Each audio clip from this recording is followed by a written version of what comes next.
سیدنا عثمان غنی رضی اللہ تعالیٰ عنہ کو منتخب فرمایا. عثمان سے پہلے فاروق اعظم کے اوپر آپ کی نگاہ جا رہی ہے.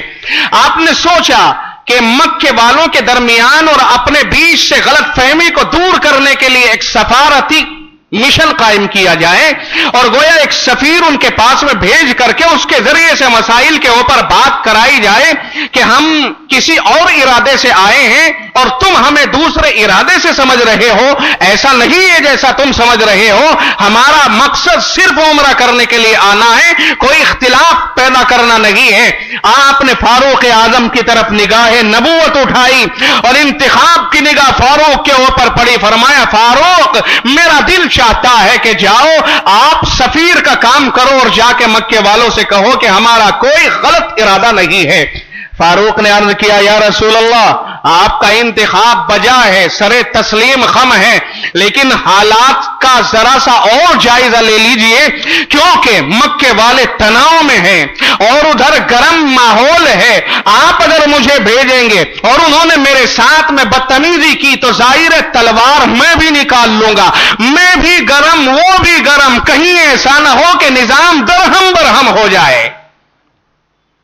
یا رسول اللہ غور فرما لیجئے, آپ کی بات سر تسلیم خم ہے, میں جانے کو تیار ہوں, بزدلی نہیں ہے, لیکن کہیں ایسا نہ ہو کہ ٹکراؤ کی صورت پیدا ہو جائے, بجائے مذاکرات کے مقابلات پیدا ہو جائیں.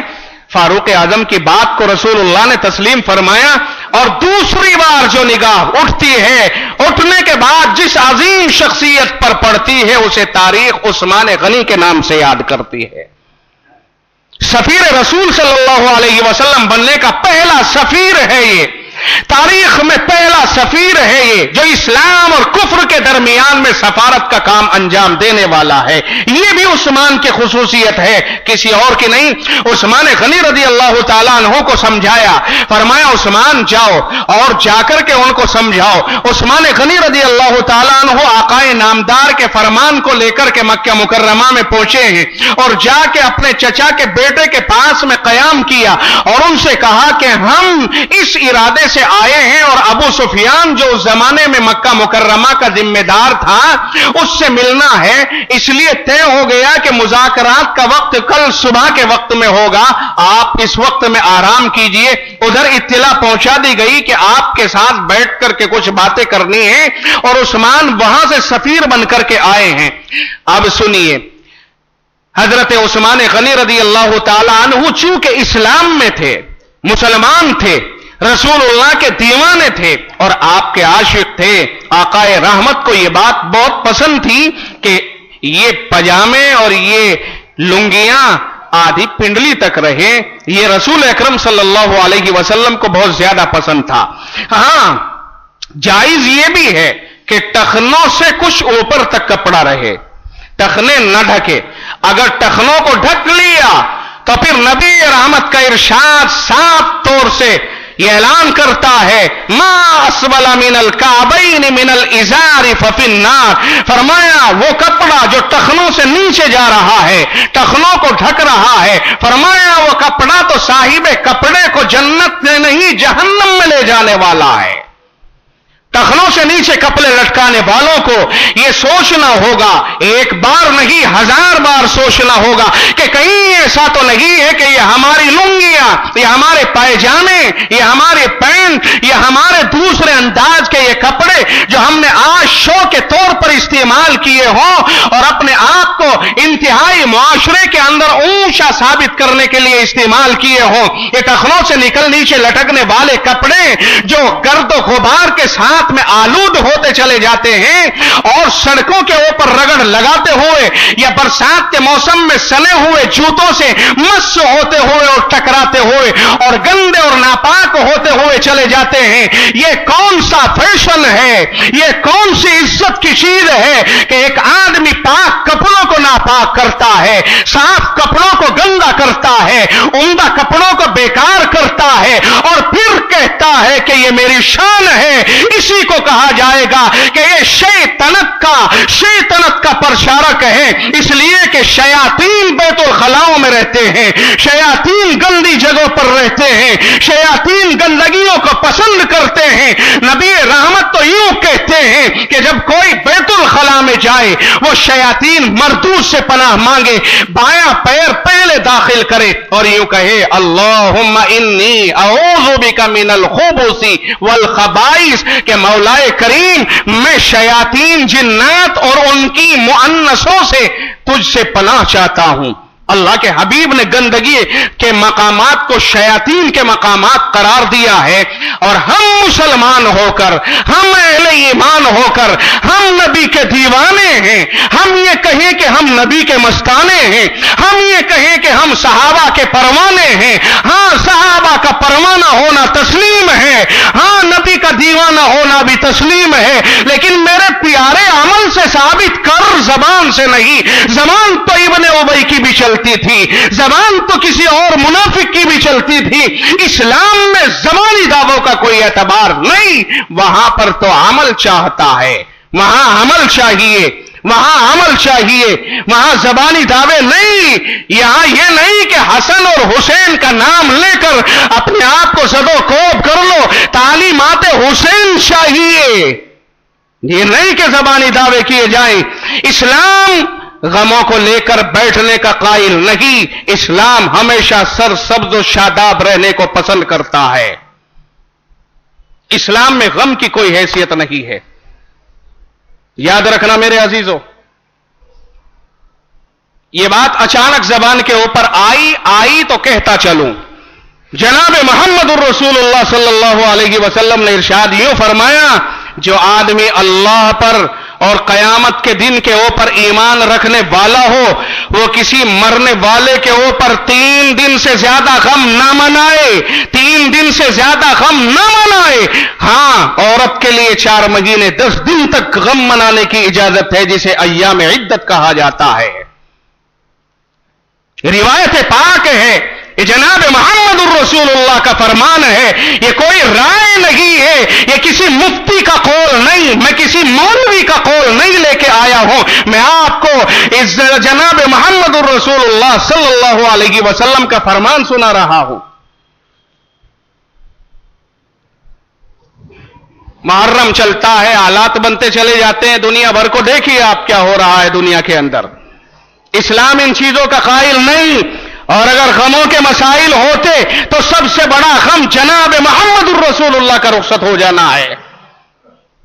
سب سے بڑا غم امت کے اوپر یہ ہے کہ رسول اللہ امت کے ہاتھ سے رخصت ہو گئے تھے۔ اسلام شہادت کو فخر کہتا ہے، شہادت کے اوپر اسلام نے تاج بنائے ہیں، یہ فضیلتوں کے تاج ہیں جو انسان کو پہنائے گئے ہیں۔ اور یہ فرمایا وَلَا تَقُولُوا لِمَن يُقْتَلُ فِي سَبِيلِ اللَّهِ أَمْوَاتٌ، جو راہ خدا میں شہید ہو جائیں ان کو مردہ نہ کہو، یہ قرآن کا فیصلہ ہے۔ بل احیاء، بلکہ وہ زندے ہیں، عند ربہم یرزقون، اللہ کے یہاں پر انہیں روزی ملتی ہے۔ یہ بہت بڑی فضیلت کی چیز ہے۔ میں عرض یہ کر رہا تھا کہ سیدنا عثمان غنی رضی اللہ تعالیٰ عنہ مذاکرات کے لیے تیار ہیں۔ وہ سنت کے مطابق لباس پہن کر آئے تھے، ان کا تہمند آدھی پنڈلی تک تھا۔ بھائی جان جو چچا کے بیٹے ابھی اسلام نہیں لائے تھے، انہوں نے کہا کہ آپ کہاں سے کہاں چلے گئے؟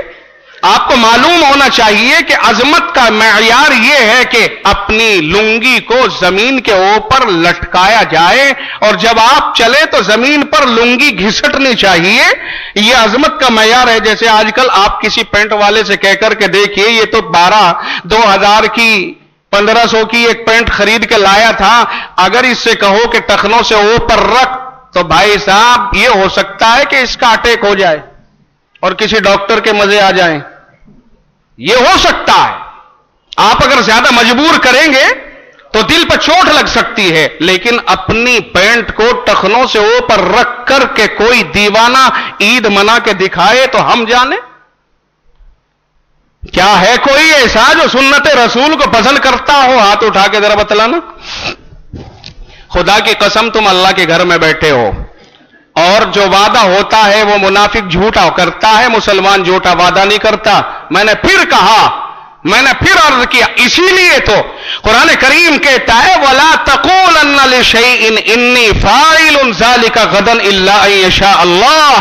ہاں انشاءاللہ بھی اگر غلط دل میں ارادہ نہیں ہے اور انشاءاللہ کہے جاؤ تو رب اس پر ناراض ہو جاتا ہے.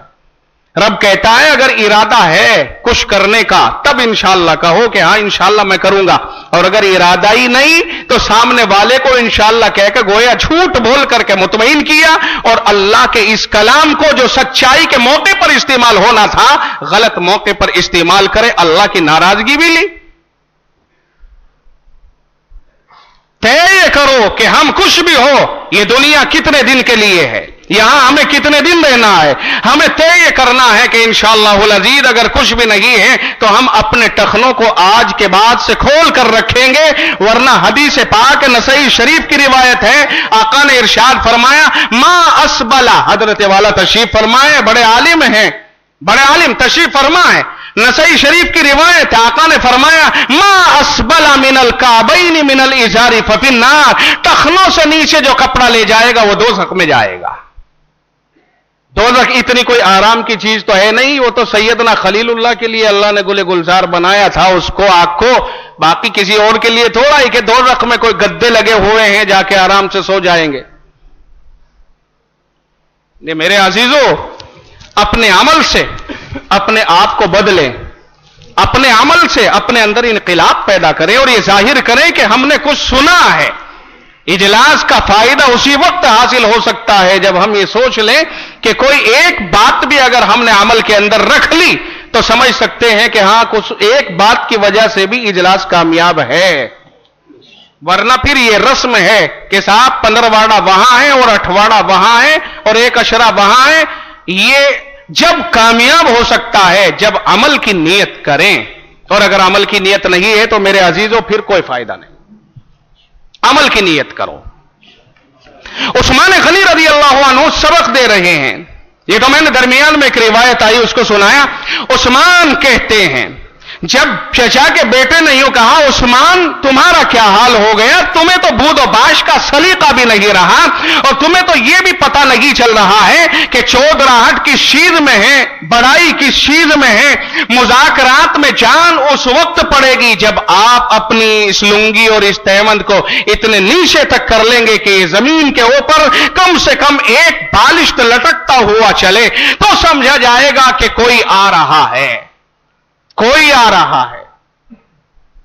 عثمان غنی رضی اللہ تعالیٰ عنہ نے ایک تاریخی جواب دیا اور آنکھیں کھول دینے والا جواب ارشاد فرمایا، اور یہ فرمایا لا لا نہیں میرے بھائی، نہیں یہ نہیں ہو سکتا ہے. لا ہاں کذا ازار صاحبنا صلی اللہ علیہ وسلم، نہیں یہ ہو ہی نہیں سکتا، اس لیے کہ اسی طرح سے ہمارے صاحب اور ہمارے سرپرست جناب محمد الرسول اللہ صلی اللہ علیہ وسلم کا لباس ہے اور ہم اپنے آقا کے لباس کے خلاف قتل نہیں کر سکتے. عثمان غنی نے فرمایا مذاکرات جائے بھاڑ میں، ہم رسول اللہ کی خلاف ورزی نہیں کر سکتے ہیں. مذاکرات کس چیز کا نام ہے؟ آقائے نامدار کا یہ عمل ہم نے دیکھا ہے. ہم اپنے حبیب کے خلاف کوئی عمل کرنے کو تیار نہیں ہیں. آپ کا مشورہ اپنی جگہ پر، لیکن ہم وہ کریں گے جو ہمارے حبیب صلی اللہ علیہ وسلم کیا کرتے ہیں. اسی ضمن میں آپ کو ایک بات اور سناتا چلو.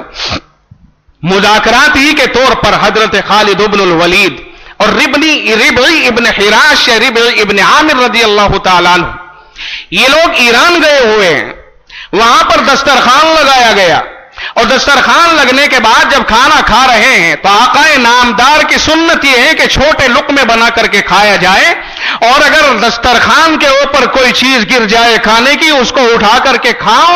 یہ نہیں کہ وہ دسترخوان کے اوپر پڑی رہے اور وہ سفرہ اور وہ دسترخوان لپیٹ کر کے کوڑا دان کے اندر ڈال دیا جائے. کوئی کھانے کی چیز اگر کوڑا دان میں جاتی ہے تو ڈالنے والا قیامت کے دن رب کے سامنے اس بات کا جواب دینے کے لیے تیار تیار ہو جائے کہ وہ رزق رب کا دیا ہوا تھا، وہ اللہ نے محترم بنایا تھا. اور یاد رکھنا رزق محتاج الہ ہوتا ہے، انسان محتاج ہوتا ہے، اور علماء جانتے ہیں کہ محتاج الہ مقدم ہوتا ہے محتاج سے، محتاج الہ طاقتور ہوتا ہے محتاج سے. آدمی محتاج ہے کھانے کا، اور کھانا آدمی کا محتاج نہیں ہے. لہذا ادب کھانے کے اوپر نہیں ہے بلکہ انسان کے اوپر ہے کہ وہ کھانے کا ادب و احترام کرے. ہمارے معاشرے کے اندر تو بڑی عجیب و غریب باتیں ہیں. جتنا جو نکلتا ہوا ابھرتا ہوا اور اللہ کی نعمتوں سے زیادہ فائدہ اٹھاتا ہے، بڑی ناقدریاں بھی وہی کرتا ہے. دولت مندوں کے ٹھانٹ دیکھو، بڑے بڑے ہال بک کریں گے شادیوں کے موقع پر، اور ان میں کھانوں کے انبار لگائیں گے اور لوگوں میں کوالٹی ظاہر کریں گے کہ صاحب کھانا تو بڑے دور کی بات، میں نے گننے کی کوشش کی اور ادھر سے چلا ادھر تک چلا گیا، راستے میں بھول گیا کتنے کھانے بنائے ہیں اور کتنی کوالٹیاں ہیں اس قدر کھانا. لیکن کیا آپ نے نہیں دیکھا ہے کہ انسان کے بارے میں رب کہتا ہے وَلَقَدْ كَرَّمْنَا بَنِي آدَمَ، ہم نے انسان کو مکرم بنایا، محترم بنایا، اس کا اکرام یوں کرایا کہ تمام معصوم فرشتوں کو اس کے سامنے سجدہ کرنے پر مجبور کر دیا، اس لیے کہ انسان مکرم ہے، اس کے پاس علم کی دولت ہے، اس دولت کی بنیاد پر اس کا اعزاز بڑھایا، اسے اشرف المخلوقات بنایا. اور اشرف المخلوقات ہو جانے کے بعد پھر اس کا عمل دیکھیے کہ ایک ہاتھ میں تسبیح بھی ہے، ابھی عشاء کی نماز پڑھ کر بھی گیا ہے اور نمازی بھی کہلاتا ہے، لیکن اس حال میں دعوت کھانے کے لیے جاتا ہے جہاں بیٹھنے کا کوئی انتظام نہیں ہے. یہ اشرف المخلوقات نہیں ہے، اب یہ تو ارذل المخلوقات کا رول ادا کر رہا ہے. میں اگر برا نہ مانے تو یوں کہہ سکتا ہوں کہ ایک طرف کوئی گدھا کھاتا ہے کھڑے ہو کر کے، یہ انسان اگر کھڑے ہو کر کے کھاتا ہے تو گدھے اور انسان میں کھانا کھانے کے وقت میں کیا فرق رہا؟ وہ مکلف نہیں ہے کھڑا ہو کر کھائے تو پکڑ نہیں ہے، یہ مکلف ہے کھڑا ہو کر کھائے تو پکڑ ہے. پھر کیا گدھے سے بدتر عمل نہیں کر رہا ہے؟ بلکہ گدھے کے عمل کو بدتر نہیں کہا جائے گا کیونکہ وہ تو مکلف ہی نہیں ہے. اور ہم نے کھڑے ہو کر کے کھانا کھایا، کیا یہ ہماری شان تھی؟ کیا یہی مسلمانوں کا کام ہے؟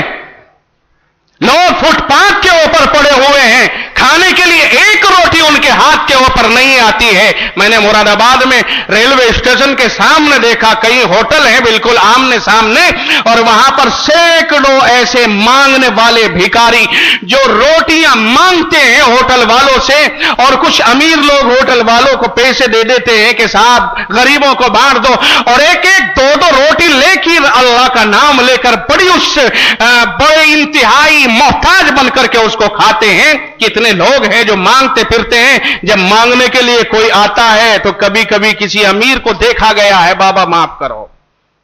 ارے بھائی اگر رب بھی تجھے اسی طرح سے کر دے گا تو کہاں جائے گا؟ خزانے پہ بیٹھا ہے، غلے پہ بیٹھا ہے، وہ مانگنے آیا، اپنی آبرو کو تیرے سامنے پیش کر دیا، ہاتھ پھیلا کے کہتا ہے بابو جی. آپ کو بابو جی کہا، آپ کو سیٹھ جی کہا، آپ کو شرم نہیں آئی؟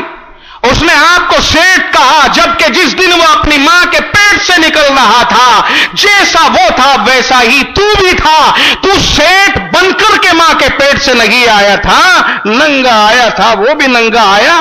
آج تجھے اللہ نے 2 پیسے دیے، وہ تجھے سیٹھ کہتا ہے اور تو کہتا ہے بابا معاف کرو آگے جاؤ. خدا کے خوف سے ہمیشہ لرزتے رہنا چاہیے آدمی کو. معلوم نہیں وہ کب چھین لے. جو دینے پہ قادر ہے وہ لینے پہ اس سے زیادہ قادر ہے. اس لیے میرے عزیزوں ان چیزوں میں تبدیلیاں لاؤ. یہ شادیاں اور بیاہوں کے حالات جو بنتے ہیں ان میں تبدیلیاں لاؤ، ان میں چینجنگ کرو. یہ ضیاع ہوتا ہے، کس قدر کھانا ہے جو برباد ہو رہا ہے وہ سب کی آنکھوں کے سامنے ہے. تبدیلیاں لاؤ. میں عرض کر رہا تھا کہ عثمان غنی رضی اللہ تعالیٰ عنہ آگے بڑھتے ہیں، فرمایا ناداب. ہاں دسترخوان کے اوپر خالد ابن الولید ابن عامر ہیں. روٹی کا ٹکڑا تھوڑا گر گیا، حضرت خالد ابن الولید نے اٹھایا اور اس کو منہ میں ڈالا برابر والے نے ذرا ہاتھ سے اشارہ کیا کہ یہ دسترخوان ان لوگوں کا ہے، یہ لوگ تو بڑے اونچے خیال کے روشن خیال سمجھے جاتے ہیں، اور آپ اگر کھانا اس طرح کھاؤ گے، لقمہ گرا ہوا اٹھا کے کھاؤ گے تو یہ سمجھیں گے کہ ان کو تو کبھی کھانے کو ملتا ہی نہیں دیکھتا شاید۔ تو جانتے ہو کیا جواب ارشاد فرمایا تھا؟ آپ نے ارشاد فرمایا کہ توجہ رہے، آپ نے ارشاد فرمایا کہ اترک سنت رسول اللہ لہؤلاء الحمقاء، فرمائیں ان پاگلوں کی وجہ سے میں اپنے حبیب کو کی سنت کو ترک کر دوں، میں اپنے محبوب کی سنت کو چھوڑ دوں، ان بے وقوفوں کی وجہ سے؟ یہ میرے حبیب کی سنت ہے۔ بارہا رسول اکرم صلی اللہ علیہ وسلم نے لقمہ اگر دسترخوان پر کوئی کھانے کی چیز رہی، آپ نے اس کو اٹھا کے کھایا، اور جب آقا رحمت کا یہ معمول ہے تو ہماری اور آپ کی عزت زیادہ بڑی ہے کہ رسول رحمت کی؟ انسان بڑا اسی وقت ہو سکتا ہے جب وہ رسول اللہ کی تابع داری کرے گا، اور اگر تابع داری نہ کرے تو میرے بھائیوں پھر وہ کسی مد کا نہیں ہے۔ آدمی تابع دار بن کے جیے، آقا کی سنتوں کے اوپر ایک ایک قدم پھونک کر کے رکھے، کوشش یہ کرے کہ یہاں بھی رسول اللہ کی تابع داری ہو جائے، اور یہاں بھی، اور قرآن کریم اس میں آپ کو بہت سہولت دیتا ہے۔ اللہ یہ فرماتا ہے فاتقوا اللہ ما استطعتم، ارے بھائی جتنا ہو سکے کم از کم اتنا تو اللہ سے ڈرو، جتنا ہو سکے اتنا تو اللہ سے ڈرو۔ کون یہ کہتا ہے کہ آپ صدیق اکبر جیسا ایمان بنا سکتے ہو یا ان جیسا مقام پا سکتے ہو؟ یہ تو ممکن نہیں، لیکن کم از کم جتنا ہو سکتا ہے اتنا تو آدمی آگے کو بڑھنے کی کوشش کرے۔ سیدنا عثمان غنی رضی اللہ عنہ نے فرمایا یہ نہیں ہو سکتا ہے، میں اپنے حبیب کو اسی طرح سے دیکھا ہے، میں اپنا اظہار اس سے نیچے نہیں لا سکتا ہوں، مذاکرات ہوتے ہیں۔ عثمان غنی رضی اللہ تعالیٰ عنہ نے بیٹھ کر کے سب سے پہلے یہی کہا حمد و ثنا کے بعد کہ ہم رسول اکرم صلی اللہ علیہ وسلم کی طرف سے سفیر بن کے آئے، آقا نامدار کا کوئی اور مقصد نہیں ہے، صرف آپ عمرہ کرنے کے لیے تشریف لائے ہیں، عمرہ کر کے واپس چلے جائیں گے، آپ لوگ غلط فہمیاں اپنے ذہن سے نکال دو، ایسا کچھ نہیں ہے جیسا تمہیں بتایا گیا ہوگا یا جیسا تمہارے ذہن کے اندر آ رہا ہے۔ لوگوں نے منع کر دیا کلیئر کہ بالکل یہ نہیں ہو سکتا ہے، اب تو انا کی بات آ گئی، اگر ہم اجازت دیتے ہیں تو ہماری بات چھوٹی ہو جائے گی اور ہم اپنی بات کو چھوٹا نہیں ہونے دیں گے۔ ہاں عثمان، تمہارے لیے یہ بیت اللہ ہے، سامنے ہے، اجازت ہے، تم طواف کرو، تم فائدہ اٹھاؤ، تم سعی کرو، تم عمرہ کرو، یہ تمہیں اختیار ہے۔ سیدنا عثمان غنی رضی اللہ تعالیٰ عنہ نے ارشاد فرمایا کہ یہ نہیں ہو سکتا ہے، یہ قبلہ تم نے ضرور دکھا دیا ہے، لیکن میرا قبلہ نما تو حدیبیہ میں بیٹھا ہوا ہے، میں قبلہ نما کے بغیر قبلے کی طرف رخ نہیں کر سکتا ہوں، میں حبیب پاک صلی اللہ علیہ وسلم کے بغیر اکیلا طواف کر لوں، یہ ممکن نہیں ہے۔ جب عثمان نے اتنا کرارا جواب دیا تو حضرت عثمان غنی کو تھوڑا سا انہوں نے ڈانٹ ڈپٹ کی اور روک لیا، بس یہ روکنا تھا کہ حدیبیہ کے مقام پر یہ آواز پھیل گئی کہ عثمان کا تو قتل کر دیا گیا، معاذ اللہ ثم معاذ اللہ۔ اس خبر کے جانے سے پہلے صحابہ کرام میں ایک بات اور چل رہی تھی، بھائی عثمان کے تو مزے آ گئے، عثمان تو طواف خوب کر رہے ہوں گے، عثمان تو وہاں مہمان بن کے گئے ہیں اور وہ تو خوب سکون کے ساتھ بیت اللہ کی زیارت بھی کر رہے ہوں گے، طواف بھی کر رہے ہوں گے۔ جناب محمد الرسول اللہ صلی اللہ علیہ وسلم کو جب یہ معلوم ہوا کہ صحابہ میں یہ بات گشت کر رہی ہے کہ عثمان تو طواف کر رہے ہوں گے، آقا نے ارشاد فرمایا لوگوں کیا تم یہ کہہ رہے ہو کہ عثمان طواف کر رہے ہوں گے؟ میرا خیال یہ ہے کہ ہمارے بغیر عثمان طواف نہیں کر سکتا ہے، نہیں کر سکتا ہے۔ ادھر آقا رحمت یہ فرما رہے ہیں اور ادھر عثمان انہیں کیا جواب دے رہے ہیں کہ میرا قبلہ نما وہاں ہے، تم نے مجھے قبلہ یہاں دکھایا ہے، میں اپنے قبلہ نما کے بغیر قبلے کا طواف نہیں کر سکتا ہوں۔ یہ بات شہرت کر گئی کہ عثمان غنی کو شہید کر دیا گیا۔ نبی علیہ صلوۃ والسلام نے جب یہ بات سنی تو انتہائی ناراضگی کی حالت میں اپنا بایاں ہاتھ پھیلایا اور یہ فرمایا لوگوں آؤ میرے ہاتھ پر بیعت کرو، اور اب میں نے یہ ارادہ کر لیا ہے، حد ہو گئی ہے ظلم کی، سفیر کو بھی بھلا کوئی قتل کرتا ہوگا، انہوں نے ہمارے سفیر کو قتل کر دیا ہے، اس لیے اب یہ ممکن نہیں ہے کہ میں خون عثمان کا بدلہ دیے بغیر یہاں سے ٹل سکوں، تم میں سے میرے ساتھ میں جو چاہے آئے بیعت کرے۔ صحابہ کرام الگ الگ آتے ہیں، بیعت کرتے ہیں، اور بیعت جب تمام صحابہ نے کی، صحابہ کرام نے جب آپ نے بیعت کا لفظ ارشاد فرمایا تو یوں کہا یا رسول اللہ ہم تو آپ کے ہاتھ پر پہلے سے ہی بیعت ہیں۔ فرمایا لوگوں وہ ایمان کی بیعت تھی، یہ شہادت اور موت کی بیعت ہے۔ بیعت ہوتے ہیں تمام صحابہ، 1400 صحابہ، ایک کیکر کا درخت ہے، اس درخت کے نیچے آپ تشریف فرما ہے، آپ کے ہاتھ پر بیعت ہوتی ہے، کس بات کے اوپر؟ مرنے اور مارنے کے اوپر، کہ جنہوں نے عثمان کو شہید کیا ہے ہم ان سے بدلہ لیں گے اور خون عثمان کو رائے گا نہیں جانے دیں گے۔ آقا رحمت نے ہاتھ پھیلا کے بیعت لی، جب سب سے بیعت لے لی گئی، اخیر میں آپ نے اپنا داہنا ہاتھ اپنے ہاتھ کے اوپر یوں رکھتے ہوئے ارشاد فرمایا یہ ہاتھ عثمان کی طرف سے بیعت کر رہا ہے، اپنے داہنے ہاتھ کو عثمان غنی کا ہاتھ قرار دیتے ہوئے ارشاد فرمایا یہ عثمان کا ہاتھ ہے۔ ہائے ہائے، رب ذوالجلال نے بھی تو عرش اعظم سے جبریل کو بھیج دیا، اور اسی کے ساتھ ساتھ اللہ رب العزت نے سب کے اوپر فرمایا ید اللہ فوق ایدیہم، عثمان غنی کا ہاتھ جس ہاتھ کو قرار دیا رب ذوالجلال نے عثمان کا ہاتھ اپنے ہاتھ کو قرار دیا، فرمایا ید اللہ فوق ایدیہم۔ علماء بیان فرماتے ہیں کہ اللہ کی تائید ہے ان کے اوپر، لیکن بہت لطافت کے ساتھ یہ نکالا جاتا ہے کہ اللہ نے فرمایا ید اللہ فوق ایدیہم، یعنی ان سب کے اوپر اللہ کا ہاتھ، جیسے رسول اللہ نے فرمایا ہے کہ یہ عثمان کا ہاتھ ہے، رب نے فرمایا سب سے اوپر عثمان کا ہاتھ ہے، اور وہ اللہ کی تائید تھی۔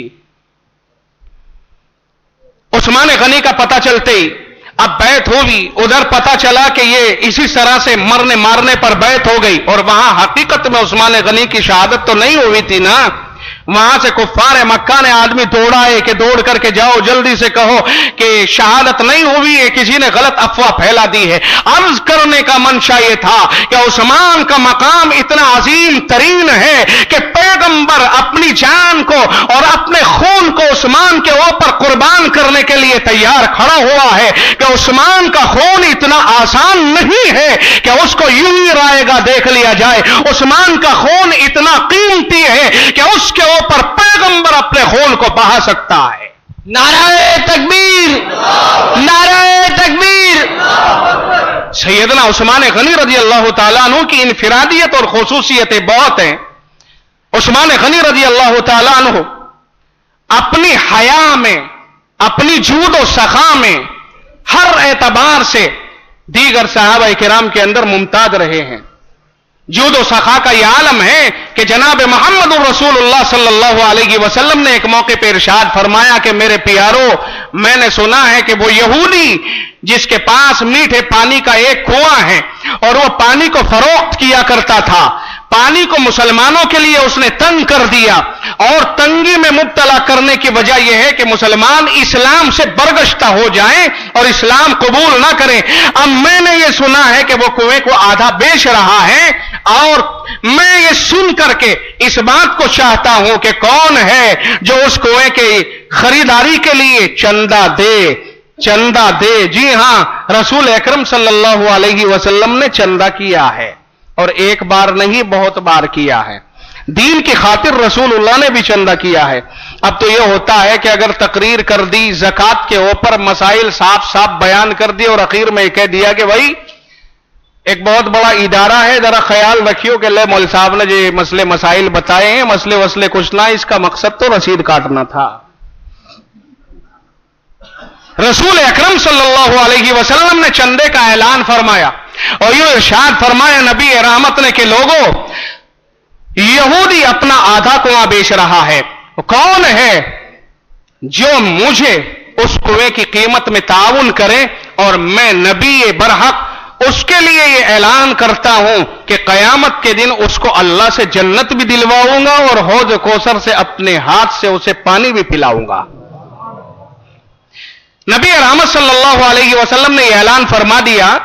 عثمان غنی رضی اللہ تعالیٰ عنہ مجلس کے اندر موجود ہیں، ابھی کوئی نہیں بولتا۔ عثمان غنی کھڑے ہو جاتے ہیں اور عرض کیا، یا رسول اللہ، آپ نے یہ اعلان فرمایا ہے کہ اگر کوئی اس کنویں میں چندہ دے گا تو آپ اسے جنت بھی دلوائیں گے اور اپنے دست مبارک سے حوض کوثر سے پانی بھی پلوائیں گے۔ آپ نے فرمایا، جی ہاں، میرا یہ اعلان ہے۔ عرض کیا، یا رسول اللہ، آپ کسی سے کوئی پائی پیسہ نہ لیجیے، اکیلا عثمان سارے کنویں کی قیمت کی ادائیگی کرے گا۔ آپ پوچھئے قیمت کتنی لینا چاہتا ہے، میں اکیلا پورے کنویں کی قیمت ادا کرنے کے لیے تیار ہوں۔ یہ عثمان غنی رضی اللہ تعالیٰ عنہ ہے کہ سخاوت میں ان کا قدم اس قدر آگے ہے۔ آپ نے کنویں کو خریدا، آدھا کنواں خریدا۔ آدھے کنویں کے خریدنے کا مطلب یہ ہوتا ہے کہ 2 دن میں سے 1 دن کی باری مسلمانوں کے حق میں آ گئی اور 1 دن کی باری یہودی کے پاس رہی۔ یہودی پانی بیچتا تھا، سب کو بیچتا تھا۔ اب 1 دن کی باری میں رسول اکرم صلی اللہ علیہ وسلم نے فرمایا، عثمان پانی کو وقف کر دو۔ فعرض کیا، یا رسول اللہ، پانی وقف ہے۔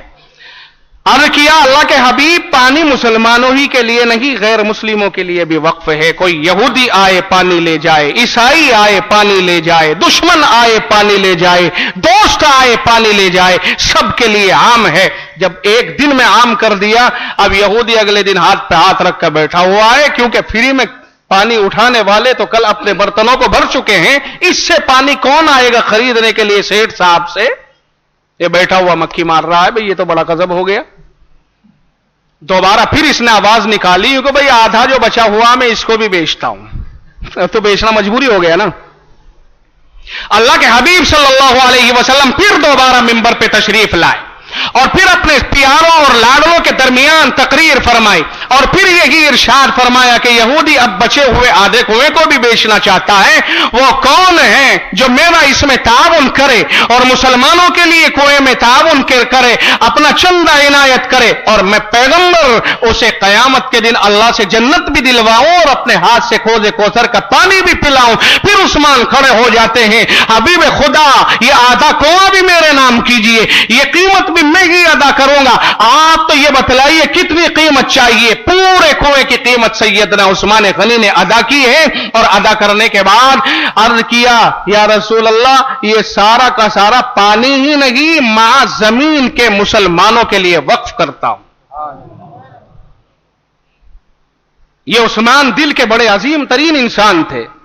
نبی رحمت صلی اللہ علیہ وسلم نے غزوہ تبوک کے موقع پر جب اعلان فرمایا، جیش العسرہ کہا جاتا، عسرہ تنگی والا لشکر، بڑی تنگی کا زمانہ ہے، بڑی تنگی کا زمانہ ہے، کچھ بھی مسلمانوں کے پاس کوئی خاص زیادہ مال نہیں ہے۔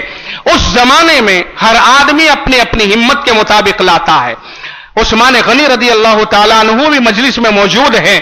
آقا رحمت نے ارشاد فرمایا، کون ہے جو اس لشکر کے لیے انتظام کرے؟ اللہ کی راہ میں جو لشکر تبوک میں لڑنے کے لیے جانا چاہتا ہے، وہ کون ہے جو اس میں انتظام کرے؟ میں خدا کا نبی قیامت کے دن اسے جنت بھی دلواؤں گا، حوض کوثر سے پانی بھی پلاؤں گا۔ پھر عثمان کھڑا ہوتا ہے سب سے پہلے اور عرض کیا، یا رسول اللہ، 100 اونٹ میری جانب سے قبول فرما لیجئے۔ آپ نے فرمایا، بیٹھ جائیے۔ پھر اعلان کیا، پھر دوبارہ کھڑے ہوئے، پھر عرض کیا، یا رسول اللہ، 100 اونٹ قبول اور کیجئے۔ نوبت یہاں تک آئی، بعض کتابوں میں سیرت کی لکھا ہے کہ 700 اونٹ سامان سے لدے ہوئے، اور بعد میں لکھا ہے 900 اونٹ سامان سے لدے ہوئے۔ میرے عزیزوں، سن کر کے آدمی دہل جاتا ہے۔ ایک اونٹ کی قیمت 50,000 ہو سکتی ہے، 900 اونٹوں کی قیمت کہاں تک ہو سکتی ہے؟ عثمان اسلام کے فروغ